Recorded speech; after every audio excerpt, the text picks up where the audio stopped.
Hello दोस्तों, स्वागत है आपका आपके अपने यूट्यूब चैनल दिसार जीकेजीएस क्लासेस में। दोस्तों, आप सब लोग कैसे हैं? उम्मीद करते हैं आप सब लोग अच्छे होंगे, स्वस्थ होंगे, मस्त होंगे और अपनी तैयारी बेहतरीन तरीके से आप सभी कर रहे होंगे। दोस्तों, जैसा कि आपको पता है, हम आपको pinnacle one liner GK book का सॉल्यूशन करवा रहे हैं, जिसमें दोस्तों आज हम आपको करवाने वाले हैं मॉडर्न हिस्ट्री का टॉपिक गवर्नर और वायसराय। गवर्नर और वायसराय के जितने भी क्वेश्चन इस बुक में दिए गए हैं, सारे हम इस वीडियो में देखेंगे। दोस्तों, वीडियो अच्छा लगे वीडियो को लाइक कीजिएगा, शेयर कीजिएगा, कमेंट कीजिएगा।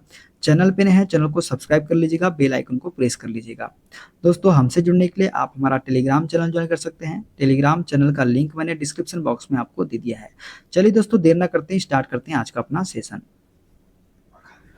दोस्तों, गवर्नर और वायसराय से जितने भी क्वेश्चन एसएससी एग्जाम में पूछे गए हैं, सारे वो हम देखेंगे। देखते हैं पहला क्वेश्चन।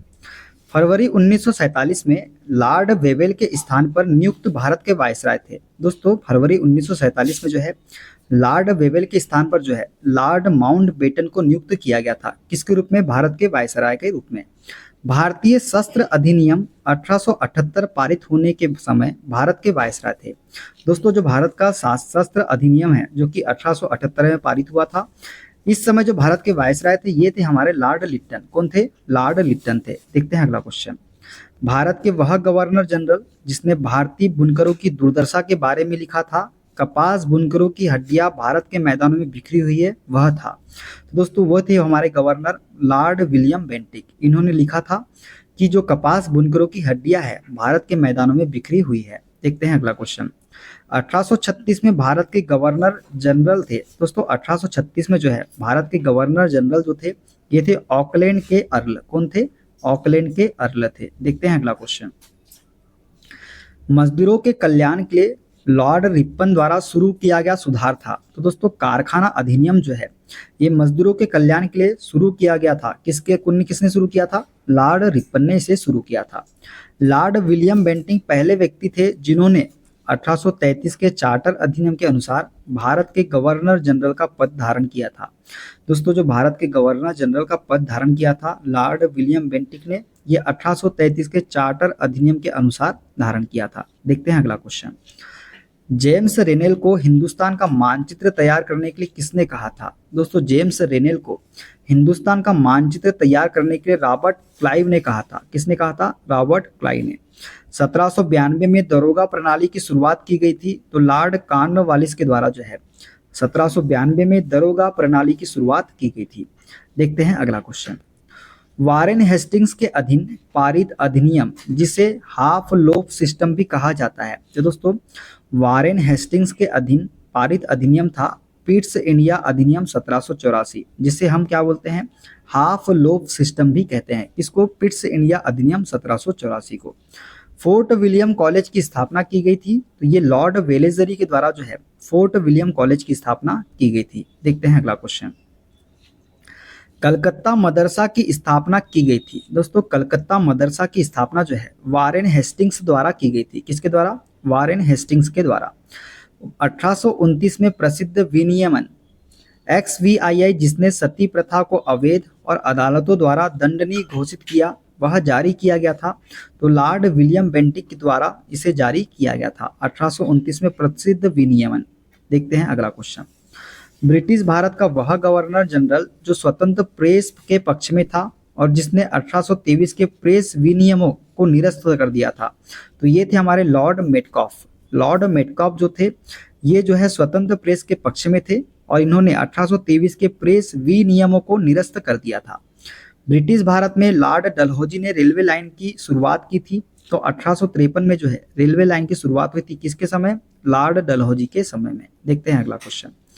वह गवर्नर जनरल जिसने कंपनी कर्मचारियों का एक व्यावसायिक संवर्ग बनाया और उनके लिए प्रचुर वेतन का प्रावधान किया, वह था। तो दोस्तों, ये थे हमारे लॉर्ड कॉर्नवालिस। कौन थे? लॉर्ड कॉर्नवालिस जो है इन्होंने कंपनी कर्मचारियों का एक व्यावसायिक संवर्ग बनाया और उनके लिए प्रचुर वेतन का प्रावधान किया था। विक्टोरिया मेमोरियल हॉल के लिए लॉर्ड कर्जन द्वारा नियुक्त वास्तुकार थे। दोस्तों, विक्टोरिया मेमोरियल हॉल के लिए लॉर्ड कर्जन द्वारा नियुक्त वास्तुकार थे हमारे विलियम एमर्सन। कौन थे? William Emerson. देखते हैं अगला क्वेश्चन। 1945 में जब शिमला सम्मेलन आयोजित किया गया था तब ब्रिटिश भारत के वायसराय थे। दोस्तों, 1945 में क्या हुआ था? शिमला सम्मेलन। आयोजित किया गया था। कब? 1945 में। तब ब्रिटिश भारत के वायसराय जो थे ये थे लॉर्ड वेवेल। कौन थे? लॉर्ड वेवेल थे। प्रथम आंग्ल अफगान युद्ध के दौरान भारत के गवर्नर जनरल थे। दोस्तों, जो प्रथम आंग्ल अफगान युद्ध हुआ था इसके दौरान भारत के गवर्नर जनरल थे लॉर्ड ऑकलैंड। कौन थे? लॉर्ड ऑकलैंड इसका राइट आंसर हो जाएगा। देखते हैं अगला क्वेश्चन। चार्ल्स वुड्स डिस्पैच 1854 का संबंध था। दोस्तों, शिक्षा के क्षेत्र से संबंधित है चार्ल्स वुड्स डिस्पैच। ठीक है, देखते हैं अगला क्वेश्चन। बंगाल के पहले गवर्नर जनरल जिन्होंने 1773 के रेगुलेटिंग एक्ट को लागू करके दोहरी सरकार प्रणाली को समाप्त किया, तो ये थे हमारे वारेन हेस्टिंग्स, जिन्होंने 1773 के रेगुलेटिंग एक्ट को लागू करके दोहरी सरकार प्रणाली को समाप्त किया था। 1773 का कौन सा एक्ट है? रेगुलेटिंग एक्ट है, इसको याद रखना है आपको। देखते हैं अगला क्वेश्चन।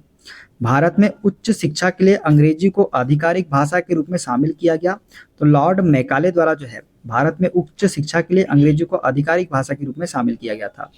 वर्नाक्यूलर प्रेस एक्ट किसके शासनकाल में लागू किया गया था? तो लॉर्ड लिटन के शासनकाल में जो है वर्नाक्यूलर प्रेस एक्ट लागू किया गया था। देखते हैं अगला क्वेश्चन। अफगानिस्तान में ब्रिटिश हस्तक्षेप के लिए त्रिपक्षीय संधि पर हस्ताक्षर किए गए, तो लॉर्ड ऑकलैंड द्वारा जो है अफगानिस्तान में ब्रिटिश हस्तक्षेप के लिए त्रिपक्षीय संधि पर हस्ताक्षर किए गए थे। पुलिस प्रशासन की जांच के लिए फ्रेजर आयोग की नियुक्ति की गई थी, तो दोस्तों लॉर्ड कर्जन के द्वारा जो है फ्रेजर आयोग की नियुक्ति की गई थी पुलिस प्रशासन की जांच के लिए। देखते हैं अगला क्वेश्चन। राजा नंद कुमार की न्यायिक हत्या करने का आरोप लगा था, तो वारेन हेस्टिंग्स पर जो है राजा नंद कुमार की न्यायिक हत्या करने का आरोप लगा था। एंग्लो नेपाल युद्ध के दौरान गवर्नर जनरल थे, तो लॉर्ड हेस्टिंग्स जो है ये एंग्लो नेपाल युद्ध के दौरान गवर्नर जनरल थे। लॉर्ड डलहौजी ने पंजाब को ब्रिटिश भारत में मिला लिया था, तो 1849 में जो है लॉर्ड डलहौजी ने पंजाब को ब्रिटिश भारत में मिला लिया था। देखते हैं अगला क्वेश्चन। लॉर्ड डलहौजी ने किसके परिणाम स्वरूप पंजाब को ब्रिटिश भारत में मिला लिया था? और दूसरा जो आंग्ल सिख युद्ध हुआ था इसके परिणाम स्वरूप जो है लॉर्ड डलहौजी ने पंजाब को ब्रिटिश भारत में मिला लिया था। मेरठ षड्यंत्र के मुकदमे के दौरान भारत के वायसराय थे। दोस्तों, जो मेरठ का षड्यंत्र हुआ था इसमें जो भारत के वायसराय थे ये है लॉर्ड इरविन। कौन थे? लॉर्ड इरविन जो थे वायसराय थे। देखते हैं अगला क्वेश्चन। जनरल डायर जिम्मेदार था। दोस्तों, जनरल डायर जो है ये जलियांवाला बाग हत्याकांड के लिए जिम्मेदार था। कौन? General Dyer. ये रैयतवारी व्यवस्था भारत में ब्रिटिश शासन के दौरान तैयार की गई थी, तो अलेक्जेंडर रीड द्वारा जो है रैयतवारी व्यवस्था भारत में ब्रिटिश शासन के दौरान तैयार की गई थी। देखते हैं अगला क्वेश्चन। भारत में ब्रिटिश शासन के दौरान जमींदारी प्रथा शुरू की गई थी। दोस्तों, जमींदारी प्रथा जो है लॉर्ड कॉर्नवालिस द्वारा जो है शुरू की गई थी। देखते हैं अगला क्वेश्चन। कॉलिन मैकेंजी को भारत के पहले सर्वेयर जनरल के रूप में नियुक्त किया गया था, तो 1815 में जो है कॉलिन मैकेंजी को भारत के पहले सर्वेयर जनरल किसके रूप में? पहले सर्वेयर जनरल कौन थे? तो कॉलिन मैकेंजी थे। ब्रिटिश गवर्नर जनरल जिसने सर्वोच्चता की नीति अपनाई थी, दोस्तों ये थे हमारे लॉर्ड हेस्टिंग्स। ये इन्होंने क्या की थी? सर्वोच्चता की नीति अपनाई थी। देखते हैं अगला क्वेश्चन। हड़प नीति के तहत कब्जा किया जाने वाला पहला राज्य था, तो सतारा जो है 1848 में इसमें कब्जा किया गया था। किसके तहत? हड़प नीति के तहत में। वारेन हेस्टिंग्स के समय भारत में प्रेसिडेंसियों की संख्या थी। दोस्तों, वारेन हेस्टिंग्स के समय भारत में प्रेसिडेंसियों की संख्या थी 3। कौन कौन सी थी? बंगाल, मद्रास और बॉम्बे, ये जो है 3 प्रेसिडेंसी थे। देखते हैं अगला क्वेश्चन। लॉर्ड रिपन को भारत का वायसराय नियुक्त किया गया था, तो दोस्तों 1880 में जो है लॉर्ड रिपन को भारत का वायसराय नियुक्त किया गया था। देखते हैं अगला क्वेश्चन। बहादुर शाह जफर मृत्यु के बाद अंतिम मुगल राजा होंगे, यह घोषणा की थी, तो गवर्नर जनरल कैनिंग ने यह घोषणा की थी कि बहादुर शाह जफर मृत्यु के बाद अंतिम मुगल राजा होंगे। गवर्नर जनरल जो ठगी के उन्मूलन से संबंधित था, तो लॉर्ड विलियम बेंटिक जो है ये ठगी के उन्मूलन से संबंधित था। देखते हैं अगला क्वेश्चन। प्रथम आंग्ला मराठा युद्ध के दौरान बंगाल का गवर्नर जनरल था, तो वारेन हेस्टिंग्स जो है ये प्रथम आंग्ला मराठा युद्ध के दौरान बंगाल का गवर्नर जनरल था। स्वतंत्र भारत के प्रथम भारतीय गवर्नर जनरल थे, तो सी राजगोपालाचारी जो है ये स्वतंत्र भारत के प्रथम भारतीय गवर्नर जनरल थे। काकोरी षड्यंत्र के समय भारत का वायसराय था, तो लॉर्ड रीडिंग जो है ये काकोरी षड्यंत्र के समय भारत का वायसराय था। देखते हैं अगला क्वेश्चन। ब्रिटिश भारतीय साम्राज्य को एक धर्मनिरपेक्ष भारत और इस्लामी पाकिस्तान में विभाजित करने की घोषणा की थी। तो लॉर्ड माउंटबेटन ने जो है ये घोषणा की थी ब्रिटिश भारतीय साम्राज्य को एक धर्मनिरपेक्ष भारत और इस्लामी पाकिस्तान में विभाजित करने की। सीपी एल्बर्ट परिषद के कानूनी सदस्य थे वायसराय लॉर्ड रिपन के अधीन। दोस्तों वायसराय लॉर्ड रिपन के अधीन जो है सीपी एल्बर्ट परिषद के कानूनी सदस्य थे। देखते हैं अगला क्वेश्चन। 1819 से 27 के समय भारत के बंबई प्रांत के गवर्नर थे तो एल्फिंस्टन जो है एल्फिंस्टन जो है ये 1819 से 27 के समय भारत के बंबई प्रांत के गवर्नर थे। राजस्व प्रशासन को न्यायिक प्रशासन से अलग करने के लिए प्रशासनिक संहिता डिजाइन की गई थी। तो लॉर्ड कॉर्नवालिस द्वारा जो है प्रशासनिक संहिता डिजाइन की गई थी। देखते हैं अगला क्वेश्चन। ऐतिहासिक स्मारकों के जीर्णोद्धार और संरक्षण में गहरी दिलचस्पी ली थी। तो लॉर्ड कर्जन ने जो है ऐतिहासिक स्मारकों के जीर्णोद्धार और संरक्षण में गहरी दिलचस्पी ली थी। प्राचीन स्मारक संरक्षण अधिनियम 1904 में पारित किया गया था वायसराय लॉर्ड कर्जन के अधीन। दोस्तों लॉर्ड कर्जन के अधीन जो है प्राचीन स्मारक संरक्षण अधिनियम 1904 में पारित किया गया था। देखते हैं अगला क्वेश्चन। राजनीतिक शिक्षा के लिए स्थानीय स्वशासन का प्रस्ताव लाया गया था। दोस्तों स्थानीय स्वशासन का प्रस्ताव जो है ये लॉर्ड रिपन द्वारा लाया गया था। भारत में स्थानीय स्वशासन के जनक कौन है? तो लॉर्ड रिपन ही जो है भारत में स्थानीय स्वशासन के जनक है। बंगाल की सरकार की द्वैध शासन प्रणाली की नीति उपस्थिति गवर्नर जनरल लॉर्ड क्लाइव के दिमाग की। दोस्तों बंगाल की सरकार की द्वैध शासन प्रणाली की नीति उपस्थिति किसकी? लॉर्ड क्लाइव के दिमाग की। देखते हैं अगला क्वेश्चन।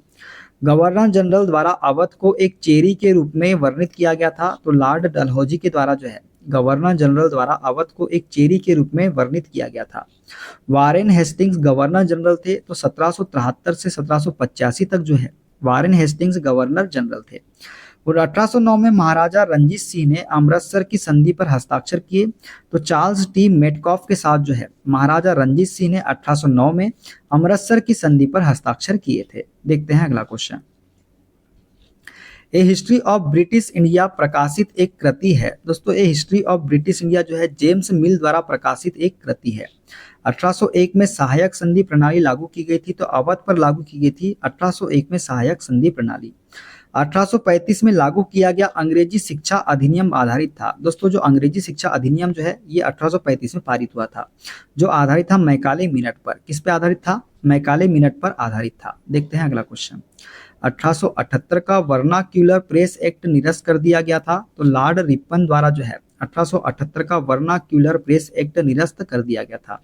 1856 में बहादुर शाह जफर अंतिम मुगल सम्राट होंगे, यह निर्णय लिया गया गवर्नर जनरल लॉर्ड कैनिंग द्वारा, जिनका शासनकाल क्या था 1856 से 1862 के बीच। तो 1856 में यह निर्णय लिया गया कि बहादुर शाह जफर जो है ये अंतिम मुगल सम्राट होंगे, और ये किसने लिया था? ये लिया था लॉर्ड कैनिंग ने। देखते हैं अगला क्वेश्चन। भारतीय राष्ट्रीय कांग्रेस के गठन के समय वायसराय थे। दोस्तों भारतीय राष्ट्रीय कांग्रेस का गठन जो है ये 1885 में हुआ था, और इस समय वायसराय जो थे ये थे लॉर्ड डफरिन। कौन थे? Lord Dufferin. प्रांतीय वित्त को केंद्रीय वित्त से अलग करने का पहला कदम उठाया गया। तो लॉर्ड मेयो द्वारा जो है प्रांतीय वित्त को केंद्रीय वित्त से अलग करने का पहला कदम उठाया गया था। वायसराय लॉर्ड मेयो ने भारत में वित्तीय विकेंद्रीकरण की शुरुआत की। तो 1870 में जो है वायसराय लॉर्ड मेयो ने भारत में वित्तीय विकेंद्रीकरण की शुरुआत की थी। देखते हैं अगला क्वेश्चन। भारत में सिविल सेवा के जनक थे। तो लॉर्ड कॉर्नवालिस जो है ये सिविल सेवा के जनक थे। रॉबर्ट क्लाइव 18 वर्ष की आयु में इंग्लैंड से मद्रास आए थे। तो 1743 ईस्वी में जो है रॉबर्ट क्लाइव 18 वर्ष की आयु में इंग्लैंड से मद्रास आए थे। ईस्ट इंडिया कंपनी ने भारतीय राज्यों में रेजिडेंट्स की नियुक्ति की थी। तो बक्सर की युद्ध के बाद जो है, जो कि 1764 में हुआ था, कौन सा युद्ध? बक्सर का युद्ध। इसके बाद जो है भारतीय राज्यों में रेजिडेंट्स की नियुक्ति की थी ईस्ट इंडिया कंपनी ने। देखते हैं अगला क्वेश्चन। रिचर्ड वेलेजली भारत के गवर्नर जनरल थे। तो 1798 से 1805 तक जो है रिचर्ड वेलेजली जो है भारत के गवर्नर जनरल थे। कुख्यात क्रॉलिंग ऑर्डर जारी किया गया था। तो जनरल डायर द्वारा जो है कुख्यात क्रॉलिंग ऑर्डर जारी किया गया था। 1943 के बंगाल अकाल के दौरान भारत का वायसराय ये थे लॉर्ड लिनलिथगो। कौन थे? लिनलिथगो जो है ये 1943 के बंगाल अकाल के दौरान भारत के वायसराय थे। देखते हैं दोस्तों रेलवे एग्जाम में जितने क्वेश्चन पूछे गए हैं वे सारे क्वेश्चन। भारत में पहला मेडिकल कॉलेज स्थापित किया गया था, तो लॉर्ड विलियम बेंटिक के कॉल में जो है भारत में पहला मेडिकल कॉलेज स्थापित किया गया था। रॉलेट एक्ट पारित होने के दौरान ब्रिटिश भारत का वायसराय था, तो ब्रिटिश भारत का वायसराय था लॉर्ड चेम्सफोर्ड। कौन थे? लॉर्ड चेम्सफोर्ड था। देखते हैं अगला क्वेश्चन। भारत में स्थानीय स्वशासन का जनक माना जाता है, तो लॉर्ड रिपन को जो है स्थानीय स्वशासन का जनक माना जाता है, जो 1880 से 1884 तक थे, इनका कार्यकाल था। लॉर्ड डलहौजी भारत के गवर्नर जनरल थे, तो 1848 से 1856 तक जो है लॉर्ड डलहौजी भारत के गवर्नर जनरल थे। जून 1948 तक भारतीयों को सत्ता हस्तांतरित करने की घोषणा की गई थी, तो क्लेमेंट एटली के द्वारा जो है 1948 तक भारतीयों को सत्ता हस्तांतरित करने की घोषणा की गई थी। देखते हैं अगला क्वेश्चन। अवध साम्राज्य को एक चेरी जो एक दिन हमारे मुंह में गिर जाएगी के रूप में वर्णित किया था, तो लॉर्ड डलहौजी ने इसे वर्णित किया था। जलियांवाला बाग हत्याकांड हुआ था वायसराय लॉर्ड चेम्सफोर्ड के कार्यकाल में जो है जलियांवाला बाग हत्याकांड हुआ था। देखते हैं अगला क्वेश्चन। 1912 में जब सिविल सेवा पर रॉयल कमीशन का गठन किया गया तब वायसराय थे। दोस्तों 1912 में जब सिविल सेवा पर रॉयल कमीशन का गठन किया गया तब वायसराय थे लॉर्ड हार्डिंग। कौन थे? लॉर्ड हार्डिंग जो है ये वायसराय थे। मद्रास प्रेसिडेंसी का गठन हुआ था, तो लॉर्ड वेलिजली के कार्यकाल में जो है मद्रास प्रेसिडेंसी का गठन हुआ था। देखते हैं अगला क्वेश्चन। लॉर्ड वेलिजली ने अपने लिए एक विशाल महल गवर्नमेंट हाउस का निर्माण किया, तो कलकत्ता में जो है लॉर्ड वेलिजली ने अपने लिए एक विशाल महल गवर्नमेंट हाउस का निर्माण किया था। भारत के अंतिम गवर्नर जनरल और प्रथम वायसराय थे, तो ये लॉर्ड कैनिंग जो है ये भारत के अंतिम गवर्नर जनरल और प्रथम क्या थे? वायसराय थे। सर्वोपरिता की नीति शुरू करने का श्रेय दिया गया, तो गवर्नर जनरल लॉर्ड हेस्टिंग्स को जो है सर्वोपरिता की नीति शुरू करने का श्रेय दिया गया था। देखते हैं अगला क्वेश्चन।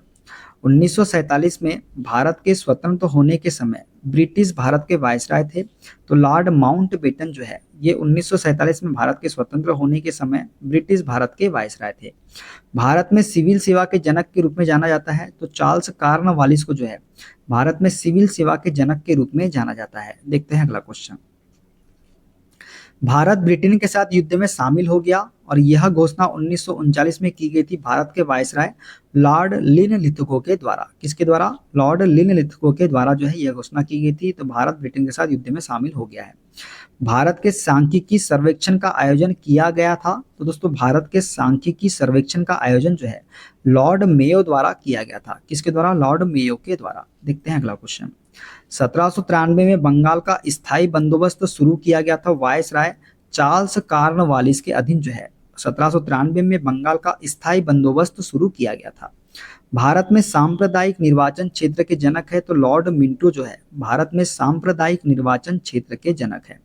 भारत में वर्नाक्यूलर प्रेस एक्ट लागू किया गया था, तो लॉर्ड लिट्टन द्वारा जो है भारत में वर्नाक्यूलर प्रेस एक्ट लागू किया गया था। देखते हैं अगला क्वेश्चन। भारत के गवर्नर जनरल का कार्यालय बनाया गया था, तो चार्टर अधिनियम 1833 द्वारा जो है भारत के गवर्नर जनरल का कार्यालय बनाया गया था। 1946 में भारत में अंतरिम सरकार के गठन के लिए लॉर्ड वेवेल ने आमंत्रित किया था, तो दोस्तों 1946 में भारत में अंतरिम सरकार के गठन के लिए लॉर्ड वेवेल ने जवाहरलाल नेहरू को आमंत्रित किया था। देखते हैं अगला क्वेश्चन। 1948 से 1950 तक भारत के अंतिम गवर्नर जनरल थे, तो सी राजगोपालाचारी जो है ये 1948 से 1950 तक भारत के अंतिम गवर्नर जनरल थे। भारतीय प्रेस का मुक्तिदाता कहा जाता था, तो चार्ल्स मेटकाफ को जो है भारतीय प्रेस का मुक्तिदाता कहा जाता था। देखते हैं पुलिस एग्जाम में जितने भी क्वेश्चन पूछे गए हैं वे सारे क्वेश्चन। लॉर्ड कर्जन को भारत का वायसराय नियुक्त किया गया था, तो 1899 में जो है लॉर्ड कर्जन को भारत का वायसराय नियुक्त किया गया था। 1793 में स्थायी बंदोबस्त प्रणाली की शुरुआत की गई थी, तो लॉर्ड कॉर्नवालिस द्वारा जो है 1793 में स्थायी बंदोबस्त प्रणाली की शुरुआत की गई थी। दिसंबर 1829 में सती प्रथा के विरुद्ध कानून बनाया गया था, तो लॉर्ड विलियम बेंटिक द्वारा जो है दिसंबर 1829 में सती प्रथा के विरुद्ध कानून बनाया गया था। देखते हैं अगला क्वेश्चन। वर्नाक्यूलर प्रेस एक्ट 1878 में लागू किया गया था, तो दोस्तों वर्नाक्यूलर प्रेस एक्ट जो है ये 1878 में लागू किया गया था लॉर्ड लिट्टन के द्वारा। किसके द्वारा? लॉर्ड लिट्टन के द्वारा। 1878 का वर्नाक्यूलर प्रेस एक्ट निरस्त किया गया था, तो ये लॉर्ड रिपन द्वारा जो है निरस्त कर दिया गया था 1878 का वर्नाक्यूलर प्रेस एक्ट। व्यक्तिगत सिद्धांत पेश किया गया था। दोस्तों व्यक्तिगत सिद्धांत जो है लॉर्ड डलहौजी के द्वारा जो है पेश किया गया था। किसके द्वारा? लॉर्ड डलहौजी के द्वारा। देखते हैं अगला क्वेश्चन। व्यक्तिगत चूक के सिद्धांत को वापस ले लिया गया, तो लॉर्ड कैनिंग द्वारा जो है ये सिद्धांत को वापस ले लिया गया था। मुगल बादशाह ने कंपनी को बंगाल प्रांतों के दीवान के रूप में नियुक्त किया था। तो दोस्तों मुगल बादशाह ने कंपनी को बंगाल प्रांतों के दीवान के रूप में 1765 में नियुक्त किया था। कब किया था? 1765 में। महाराजा चेत सिंह बनारस को वारेन हेस्टिंग्स ने गिरफ्तार किया था। तो दोस्तों महाराजा चेत को जो है वारेन हेस्टिंग्स ने 1781 में गिरफ्तार किया था। कब किया था? 1781 में। देखते हैं अगला क्वेश्चन। रॉबर्ट क्लाइव भारत आए थे, तो 1743 में जो है रॉबर्ट क्लाइव भारत आए थे। दिल्ली दरबार में महारानी विक्टोरिया को कैसर ए हिंद की उपाधि दी गई थी, तो लॉर्ड लिट्टन द्वारा जो है कैसर ए हिंद की उपाधि दी गई थी दिल्ली दरबार में महारानी विक्टोरिया को। लॉर्ड कॉर्नवालिस बंगाल के गवर्नर जनरल थे, तो 1786 से 1793 तक जो है लॉर्ड कॉर्नवालिस बंगाल के गवर्नर जनरल थे। देखते हैं अगला क्वेश्चन। भारत में स्थायी बंदोबस्त और सिविल सेवाओं की शुरुआत की गई थी, तो लॉर्ड कॉर्नवालिस द्वारा जो है भारत में स्थायी बंदोबस्त और सिविल सेवाओं की शुरुआत की गई थी। हंटर कमीशन जो कि 1882 में हुआ था, इसकी नियुक्ति की गई थी, तो लॉर्ड रिपन द्वारा जो है हंटर कमीशन की नियुक्ति की गई थी। लॉर्ड लिन लिथुगो ने एक घोषणा की जिसे अगस्त प्रस्ताव के नाम से जाना जाता है, तो 1940 में लॉर्ड लिन लिथुगो ने एक घोषणा की जिसे अगस्त प्रस्ताव के नाम से जाना जाता है। देखते हैं अगला क्वेश्चन। बंगाल के प्रथम गवर्नर जनरल थे, तो वारेन हेस्टिंग्स जो है ये बंगाल के प्रथम गवर्नर जनरल थे। बंगाल के गवर्नर जनरल को भारत का गवर्नर जनरल बनाया गया था, तो 1833 के चार्टर अधिनियम द्वारा जो है बंगाल के गवर्नर जनरल को भारत का गवर्नर जनरल बनाया गया था। देखते हैं अगला क्वेश्चन। प्रथम विश्व युद्ध के दौरान भारत के गवर्नर जनरल थे, तो लॉर्ड हॉर्डिंग द्वितीय जो है प्रथम विश्व युद्ध के दौरान भारत के गवर्नर जनरल थे। राजस्व प्रशासन को न्यायिक प्रशासन से अलग करने के लिए एक कोड प्रदान किया गया था, तो लॉर्ड कॉर्नवालिस द्वारा जो है एक कोड प्रदान किया गया था। देखते हैं अगला क्वेश्चन।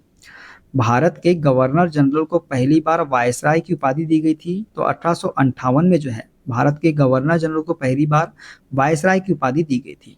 प्रथम आंग्ल सिख युद्ध जो कि 1845 से 46 के दौरान भारत के गवर्नर जनरल थे, तो ये थे लॉर्ड हॉर्डिंग। कौन थे? Lord Harding. भारत में स्थानीय स्वशासन के जनक, तो लॉर्ड रिपन को जो है स्थानीय स्वशासन का जनक के नाम से जाना जाता है। देखते हैं डिफेंस एग्जाम में पूछे गए क्वेश्चन। गर्मी के मौसम में अपनी परिषद आधिकारिक तौर पर शिमला स्थानांतरित करने वाले पहले वायसराय थे, तो जॉन लॉरेंस जो है ये पहले वायसराय थे जिन्होंने अपनी परिषद आधिकारिक तौर पर शिमला स्थानांतरित की थी। भारतीय कृषि सेवा शुरू की गई थी, तो लॉर्ड मिंटो द्वितीय द्वारा जो है भारतीय कृषि सेवा शुरू की गई थी। देखते हैं अगला क्वेश्चन। वह गवर्नर जनरल जिस पर ब्रिटिश संसद द्वारा महाभियोग चलाया गया था, तो ये थे हमारे वारेन हेस्टिंग्स जिन पर जो है ब्रिटिश संसद द्वारा महाभियोग चलाया गया था। गांधी जी की दांडी यात्रा के समय भारत का वायसराय था, तो लॉर्ड इरविन जो है ये महात्मा गांधी जी की दांडी यात्रा के समय भारत का वायसराय था। देखते हैं स्टेट पीसीएस एग्जाम में पूछे गए सारे क्वेश्चन। इल्बर्ट बिल जो कि 1883 को लागू किया गया था, ये प्रस्तावित किया गया था लॉर्ड रिपन के कार्यकाल में। वर्नाक्यूलर प्रेस अधिनियम लागू किया गया था लॉर्ड लिट्टन के द्वारा। देखते हैं अगला क्वेश्चन। वर्नाक्यूलर प्रेस एक्ट निरस्त किया गया था, तो लॉर्ड रिपन के द्वारा इसे निरस्त कर दिया गया था। लॉर्ड मेयो के 1870 के प्रस्ताव में किसको सुधारने का प्रयास किया गया था? तो मौजूदा असमानताओं को सुधारने का प्रयास किया गया था लॉर्ड मेयो के 1870 के प्रस्ताव में। केंद्रीय और प्रांतीय वित्तों को अलग करने वाला पहला कदम था, तो लॉर्ड मेयो का 1870 का संकल्प जो है केंद्रीय और प्रांतीय वित्तों को अलग करने वाला पहला कदम था। देखते हैं अगला क्वेश्चन। बंगाल में महालवाड़ी व्यवस्था शुरू की गई थी, तो होल्ट मैकेंजी द्वारा जो है बंगाल में महालवाड़ी व्यवस्था शुरू की गई थी। बिहार के पहले ब्रिटिश गवर्नर थे, ये थे सर जेम्स डेविड शिफ्टन जो है सर जेम्स डेविड शिफ्टन जो है बिहार के पहले ब्रिटिश गवर्नर थे। सिंध पर विजय प्राप्त कर उस पर अधिकार कर लिया गया था, तो नेपियर द्वारा जो है सिंध पर विजय प्राप्त कर उस पर अधिकार कर लिया गया था। देखते हैं अगला क्वेश्चन। अफगानिस्तान के प्रति आक्रामक नीति अपनाने वाला वायसराय था, तो दोस्तों अफगानिस्तान के प्रति आक्रामक नीति अपनाने वाला वायसराय था लॉर्ड लिट्टन। कौन थे? लॉर्ड लिटन जो है इसका राइट आंसर हो जाएगा। दोस्तों ये थे सारे क्वेश्चन। वीडियो कैसा लगा कमेंट बॉक्स में जरूर बताइएगा। अगला जो हमारा टॉपिक होगा दोस्तों ये होगा ब्रिटिश अधिनियम और नीतियां। इसके जितने भी क्वेश्चन इस बुक में दिए गए हैं सारे हम अगले वीडियो में देखेंगे। वीडियो अच्छा लगे वीडियो को लाइक कर दीजिए, शेयर कर दीजिए, कमेंट कर दीजिए। चैनल पे नए हैं चैनल को सब्सक्राइब कर लीजिए, बेल आइकन को प्रेस कर लीजिए। मिलते हैं अगले वीडियो में, अपना ख्याल रखिए। Okay bye, take care.